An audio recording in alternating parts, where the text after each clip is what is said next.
Man, how lucky can you get to be named after the company? That's like whoever they call Mr. Google. The MCU continues its great expansion, and it seems to keep getting younger. Soon we will be introduced to Kamala Khan, aka Miss Marvel. Figure out my whole future before launchers. Kamala's history in the comics proves that she can be an absolute game changer when it comes to storylines, and with her imminent introduction into the MCU, it seems inevitable that the madness on screen will only increase. Cute. Miss Marvel could form a new team, or even introduce us to a new civilization. What else? Let's find out right now. Doctor Strange in the Multiverse of Madness introduced us to our very first Inhuman in the MCU in the form of Blackagar Boltagon. What TV show? No, I'm pretty sure this was the first time. Things just got out of hand. However, that was in another universe, meaning we are still waiting on the introduction of the Inhumans into the main Earth 616 timeline of the MCU. The arrival of Miss Marvel could be a hint at their official entrance. The Inhumans are beings whose powers awaken when they enter what is known as the Terrigen Mist. This is a mutagenic substance that arises from the Terrigen crystals, causing inhuman biology to mutate. It is the reason characters like Medusa and Black Bolt have their powers, and formed their own society. Miss Marvel gained her powers in a similar fashion. A Terrigen bomb caused her to undergo Terrigenesis, and basically transformed her into a younger version of her favorite hero, Captain Marvel. The mist gave her the power to borrow molecules from alternate versions of herself, allowing her to change shape and increase her strength. Overall, the mist gave her incredible power, and if the show follows a similar origin, we could get our first hint at Marvel's Inhumans living in the 616 timeline. I can't imagine someone wouldn't know if they were on the moon already, so maybe someone setting off a bomb will force the Inhumans into the light by the end of Miss Marvel's show. The Avengers were such a smash hit team that it seems the MCU may be gearing up for every single variant and offshoot imaginable. I'm the strongest Avenger. One of the most famous variations of the Avengers, which has already just so happened to have multiple hints at, is the Young Avengers. We've already seen the likes of Patriot, Young Loki, Speed and Wiccan, Kate Bishop, America Chavez, and a few others who could make up a Young Avengers team. We've gotten so many hints to this team forming that it seems like every new possible member that gets introduced could be the spark that sets off the Young Avengers powder keg. Where are we going? Kamala Khan has a long comic history with the famed super team, and since her Disney Plus series seems to be setting her up as a huge fan of heroes, she could follow in their footsteps and help form the next great team. This team could take the form of another Marvel team known as the Marvel Champions. Following the events of the Second Civil War, characters like Nova, Spider-Man, and Miss Marvel came to the realization that all kids eventually come to. Adults are lame. My left arm is numb, is that normal? The three broke off from the Avengers to form their own team of youngsters they named the Marvel Champions. Miss Marvel took on the leadership role and revealed the team to the public with a hope of fostering a better future through wisdom and hope. I don't want to be that guy, but it sounds a little naive. I wish them the best, and if the arrival of Miss Marvel is hinting at a Champions or Young Avengers formation, I can't wait to see them in action. It is what it is. It's confirmed at this point that her own Disney Plus show will not be the last we see of Kamala Khan. She is already set to appear alongside Monica Rambeau and Carol Danvers in the Captain Marvel sequel, The Marvels. She would be the fourth or even fifth, depending on who you count, Marvel in the MCU. Behind Carol, Monica, Marvel, the alternate universe Maria Rambeau, and who knows what else, Kamala Khan could round out an entire fleet of Marvels. While we're currently unsure of the plot, I think it's safe to say that Kamala will definitely have an impact on the trajectories of other Captain Marvels currently existing.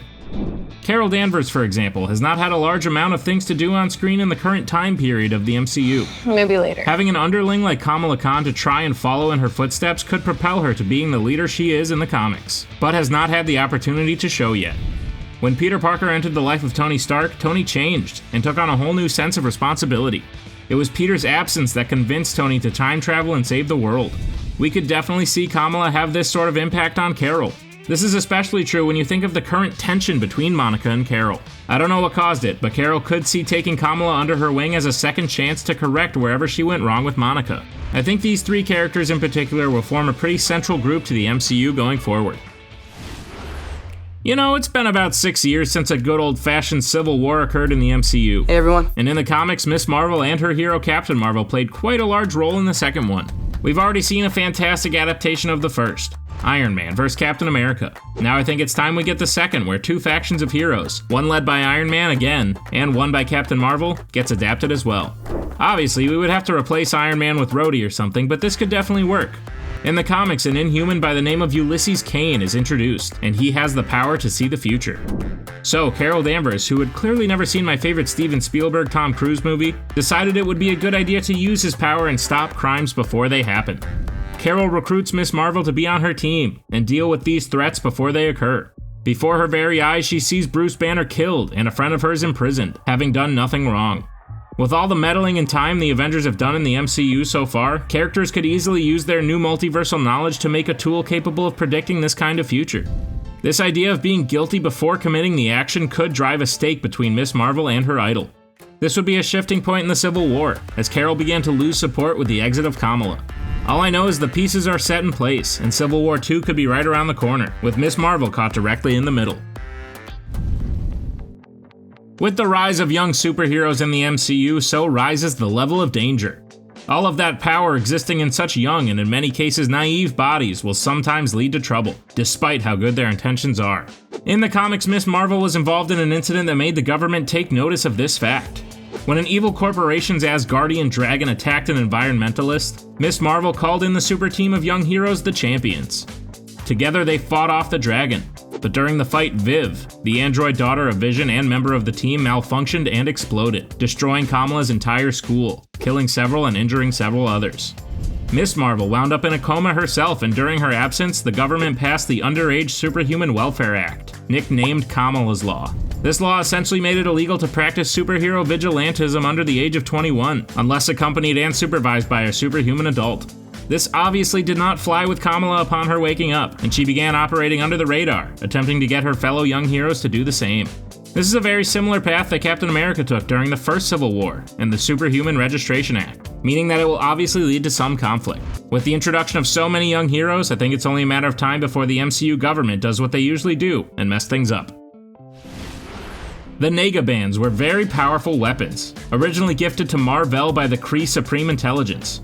They adjust to the wearer and offer incredible power like invulnerability, superhuman physical characteristics, and near omnipotence. These bands originally trapped Mar-Vell in the negative zone, showing that great power came with a price. Several other characters have worn them, and a look at the latest Miss Marvel trailer may hint at their arrival. Kamala wears bracelets resembling the Nega Bands. This could hint at some form of Mar-Vell needing Miss Marvel's help to free them, maybe even a variant of Maria Rambeau. So if these are the Nega Bands, not only would it set up a new incredibly powerful weapon with the potential to rival things like the Ten Rings and the Infinity Gauntlet, but it opens the possibility of interesting new characters and storylines for years to come. One Marvel character who has been teased but not yet introduced is that of Nova. Many people have held the title, but the most associated Nova with Miss Marvel is that of Samuel Alexander. With Xandar left in ashes in the MCU, we have been waiting for the sole survivor of the Nova Corps to appear and become Nova. That sole survivor could be Jesse Alexander, who survived with his only son Samuel, eventually perishing and making way for Samuel to take on his father's legacy as Nova. Miss Marvel may be the perfect place to introduce, or at least tease the idea of Samuel Alexander's Nova being out there. This is because the two of them have a long history in the comics. Their first meeting was against a monster in New York, and while Nova was instantly infatuated with Kamala, Miss Marvel definitely wanted to walk the other way. It was that sort of meet-cute story you only see in the movies. Or in the comic books, I guess. Regardless, the two parted ways, but would eventually meet up again and become friends. During that meeting, several other heroes were alerted to the threat, including Miles Morales. Thought I'd never see you again. This started a bit of a love triangle between Spider-Man, Nova, and Miss Marvel, as all three went on to join the Avengers. This sort of teen drama is perfect for the younger direction the MCU is heading, and if it means we finally get to see Nova, then I'm all for it. The nature of Miss Marvel's powers are multiversal. She literally reaches across dimensions to borrow molecules from her alternate selves, which allows her to alter her shape and size, as well as heal herself instantly. The MCU has only recently cracked the door wide open when it comes to the multiverse. First, a lizard, an octopus, a goblin, and some spiders came through a hole in space-time to destroy the Statue of Liberty. Then, Doctor Strange allowed the Scarlet Witch to go on a rampage throughout the multiverse, chasing his new friend who can punch star-shaped holes in the fabric of reality. The biggest takeaway from Doctor Strange in the Multiverse of Madness is the idea of incursions. Incursions occur when two worlds from different realities begin colliding with one another. Miss Marvel could play an important role in this event, as the end of the film seemed to hint that an incursion is definitely on the way. Doctor Strange may even seek out Miss Marvel for her ability to tap into power from another universe in order to stop the coming incursion or help fight it. Regardless, multiversal heroes like America Chavez and Miss Marvel will be extremely important in the coming conflict. I'm a superhero. Miss Marvel, like many of her new young counterparts, is likely to be the future of the MCU. How do you think the introduction of Kamala Khan will most affect the current state of things on Earth 616 and beyond?